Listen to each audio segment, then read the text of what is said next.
ठाणे, अयोध्या और श्रीनगर में महाराष्ट्र भवन, संसद की तर्ज पर महाविस्टा। जाने अजित पवार ने दिया कितना बजट।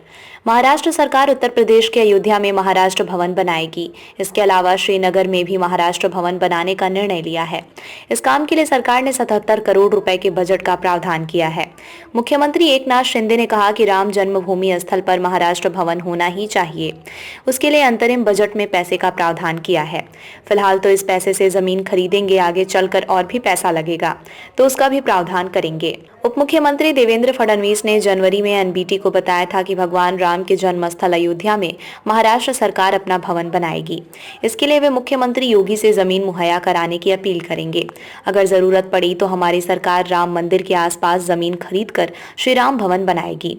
देश के दूसरे राज्य भी अयोध्या में अपने प्रदेश का भवन बना रहे हैं।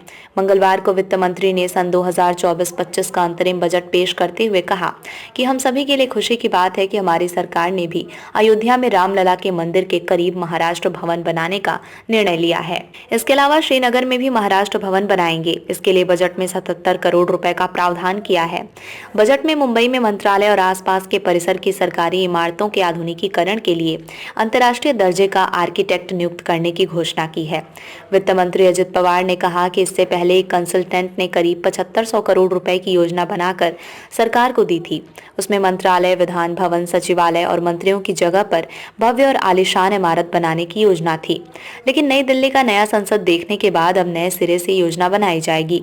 वित्त मंत्री की बात को आगे बढ़ाते हुए उप मुख्यमंत्री देवेंद्र फडणवीस ने कहा कि दिल्ली में नए संसद भवन विस्टा की तर्ज पर महाविस्टा बनाएंगे। उन्होंने कहा कि करीब 14 से 15 एकड़ की जमीन पर विधान भवन, मंत्रालय, मंत्रियों के निवास स्थान, आईएएस अधिकारियों के निवास स्थान इत्यादि बनाए जाएंगे। इसके लिए अंतर्राष्ट्रीय दर्जे का आर्किटेक्ट नियुक्त करना पड़ेगा।